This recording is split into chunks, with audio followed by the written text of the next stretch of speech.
శ్రీమాత్రే నమ. జయ గురు దత్తాత్రేయ నమ.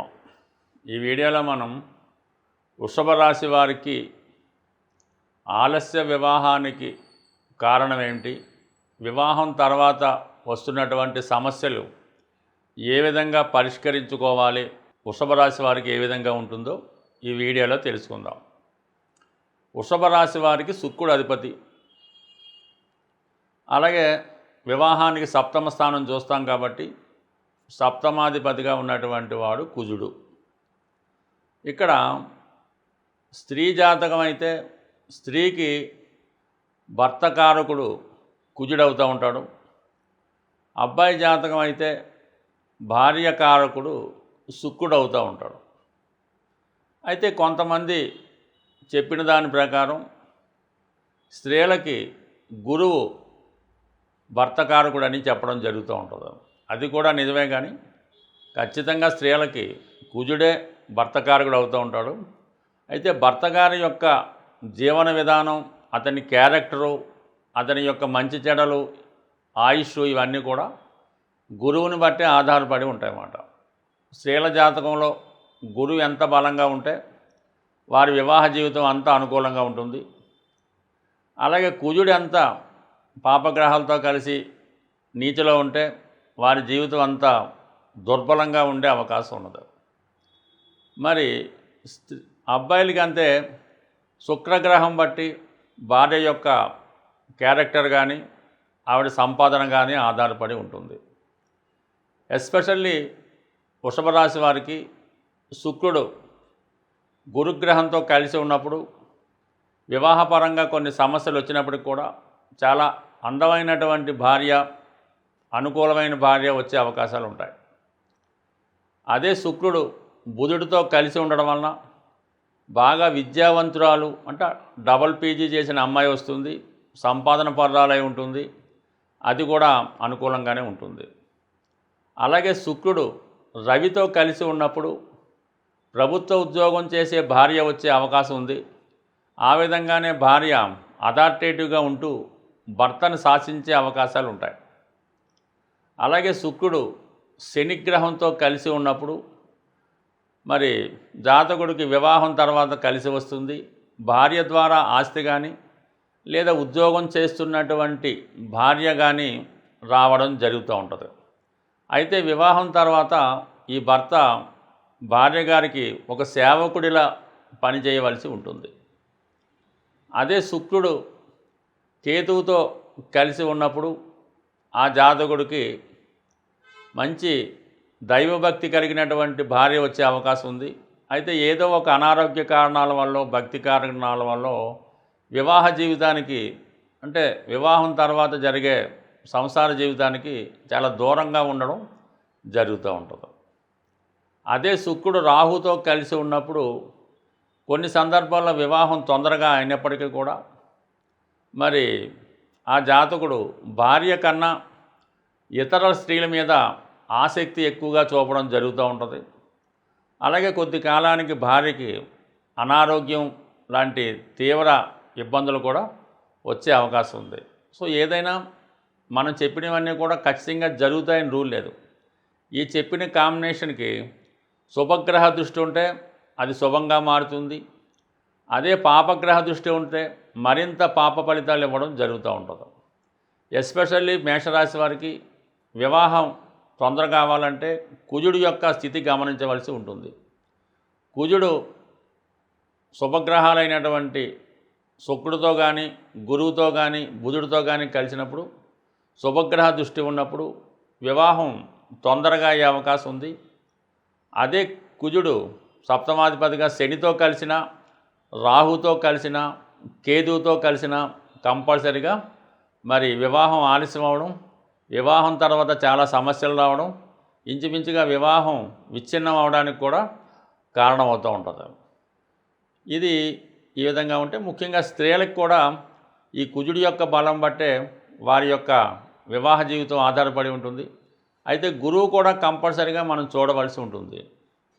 అబ్బాయి జాతకంలో కానీ అమ్మాయి జాతకంలో కానీ సప్తమ స్థాన దోషం ఉన్నా, పంచమ దోషం ఉన్నా, ఏ దోషం ఉన్నా గురువు బలంగా ఉంటూ శుభుడై ఉంటే, అంటే శుభుడై ఉంటే చాలా శుభగ్రహాలతో కలిసి కానీ ఉచ్చులో కానీ మంచి నక్షత్రం మీద కానీ ఉన్నప్పుడు, పాపగ్రహాల దృష్టి లేనప్పుడు వాళ్ళు జీవితాంతం గొడవలు పడినప్పటికీ కూడా వివాహాన్ని పాడు చేసుకోకుండా ఏదో విధంగా ఆ సంసారాన్ని నిలబెట్టుకునే ప్రయత్నం జరుగుతూ ఉంటుంది.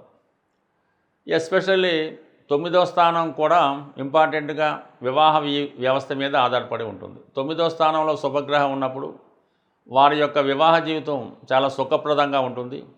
అదే 9వ స్థానంలో రాహువు లాంటి పాపగ్రహాలు ఉన్నప్పుడు మరి వివాహ వ్యవస్థ మీద గౌరవం లేకపోవడం, ఇతరత్రా సంబంధాలు పెట్టుకొని ఈ మధ్యకాలంలో మనం చూస్తున్నట్టు భర్తని భార్య చంపుకోవడం కూడా ఈ 9వ స్థానంలో రాహుగ్రహ ప్రభావం వల్ల, ఆ రాహుపై కుజ దృష్టి వల్ల ఇటువంటి దారుణాలు జరగడం జరుగుతూ ఉంది.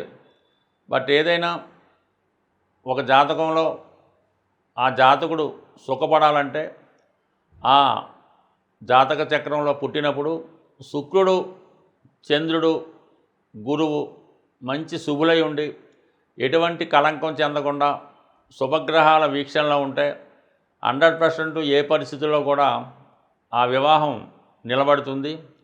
ఇదే గ్రహాలు పాపులతో కలిసి ఉన్నా, ఏ ఒక్క గ్రహానికి కళంకం పట్టినా, సప్తమ భావానికి పాపార్గళం పట్టినా ఆ జాతకం వివాహ విషయంలో ఇబ్బంది పడుతుంది. అంటే ఇప్పట్లో వివాహం చాలా ఆలస్యం అవుతుంది.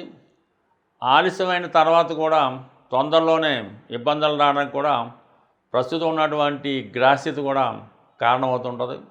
వీటిని నివారించుకునే విషయంలో వివాహ పొంతన చూసేటప్పుడు జాగ్రత్తగా పరిశీలించడం, అలాగే వివాహ ముహూర్తం కూడా ఒక మంచి ముహూర్తంలో వివాహం జరగడం వల్ల కొన్ని ఇటువంటి అనర్థాలు జరగకుండా మన వివాహ వ్యవస్థని కాపాడుకునే అవకాశం ఉంటుంది.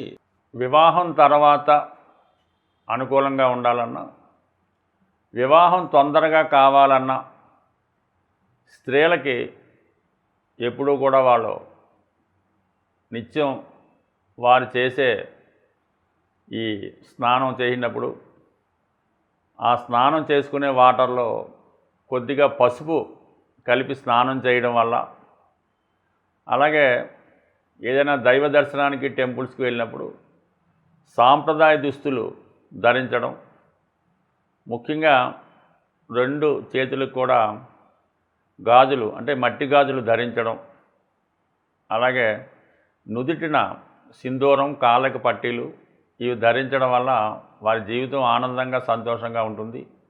తొందరగా వివాహం జరుగుతుంది. వివాహం తర్వాత కూడా అనుకూలంగా ఉంటుంది.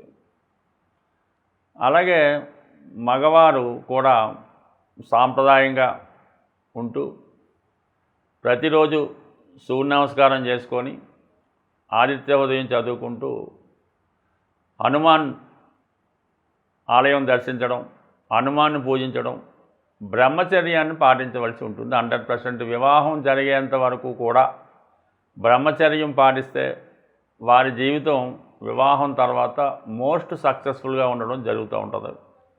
ఇది సాధ్యం అసాధ్యం నాకైతే తెలియదు, కానీ ఇరువురికి తొందరగా వివాహం జరగడానికి ఒక అద్భుతమైనటువంటి రెమెడీ చెప్పడం జరుగుతుంటుంది.